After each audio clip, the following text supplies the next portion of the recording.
let us complete part C. At what temperature will 50 grams of copper sulfate dissolve in 100 grams of water? Okay. He said that we want 50 grams of copper sulfate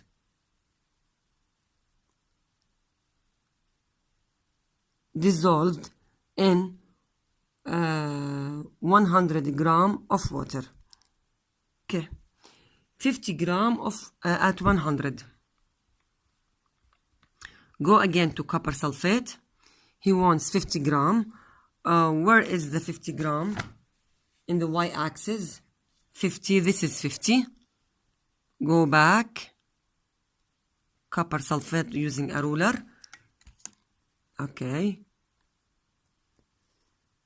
Then do like that.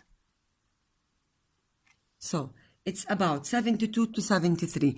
It's not exactly 70. Okay, let me magnify it. So the line will be somewhere here. So this is 72. Some students found it here. 73, because it's in between. So I can accept 72 or 73. Okay.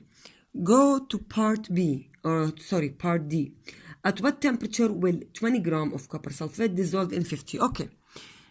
We don't have here 50 grams of copper sulfate, or sorry, 50 grams of water. We have 100. So I cannot use this graph. How can I find the temperature if I use 50 grams? Simply, we can use a ratio in math. If 20 grams of salt is dissolved in 50 grams of water, so what is the amount of salt that is dissolved in 100 grams of water? Cross multiplication, 20 times 100 over 50, the answer will be 40. So, if I have 100 grams of water, the amount of the salt that should be dissolved is 40. Now I can use our curve, or I can use my curve here. So 40 grams out of 100 equals 20 grams out of 50. This is the same concept as equivalence in math. If you remember the equivalence in math, for example, in math, 2 over 4, it's the same as 1 over 2, if you remember that in math. So it's the same here. 20 over 50, the same ratio as 40 over 100. So go back to the copper sulfate curve. He said 40. This is 25, 30, 35, 40. So this is 40. Okay, again, I will magnify it. Okay, 25, 30, 35, 40. So this is 40. Okay. Like this, it will be exactly 60. So the answer will be 60. Again, how can we find 60? I cannot use this curve if I have 50 grams of water, because this curve is per 100 grams. The solubility in grams per 100 grams of water. So I have to find an equivalent mass if I want to use 100 grams of water. What is the equivalent mass? Simply cross multiplication.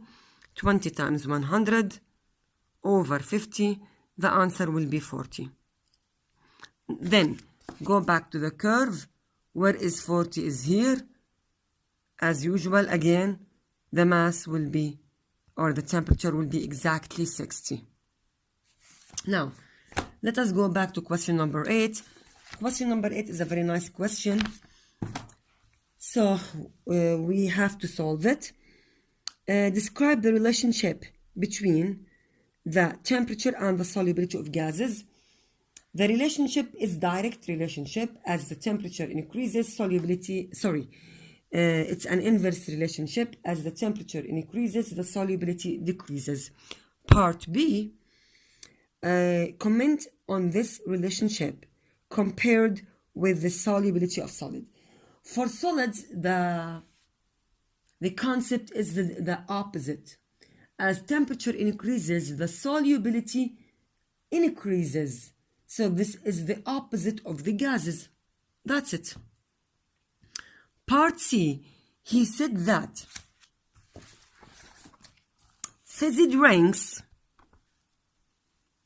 in part C, fizzy drinks are fizzy due to the carbon dioxide dissolved in the drink.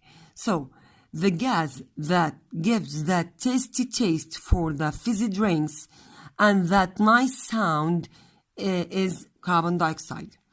2 glasses of cola were poured from a new bottle of cola taken straight out of the fridge. One was left on the table in a room for 5 minutes and the other one kept in a fridge. Yani, we have 2 cups. One of them we left it on the table and the other one we kept it in our fridge. Okay. He said, which drink will be fizzer and why? We said that there is an inverse relationship between the solubility of the gases and this is an inverse relationship between the solubility of the gases and the temperature. As the temperature increases, the solubility of the gases decreases. So because of that, the one that is kept in the fridge will be fizzer because the temperature in the fridge is lower. Lower temperature means the gases cannot escape quickly, so it will be fizzer than the one that is left on the table because the table is in the room and the room temperature, the normal room temperature about 20 to 25, so it is much hotter than the temperature in the table. If I compare it, the temperature in the fridge is 4 or 3, somehow between 4 and 3. I don't mean the fridge up, the freezer, I mean the down. While the temperature on the table about 20, or the temperature in our room about 20 to 25, so it is much hotter than the temperature that is found in the fridge. So the fizzy drinks will lose its carbon dioxide gas faster. So the answer for C, the one kept in the fridge will be fizzer because the one kept out will lose carbon dioxide as it warms up, since less gas dissolves at higher temperature. High temperature, less gas dissolves. Okay, part D. Use ideas about particles to explain the effect of temperature on the solubility of a gas.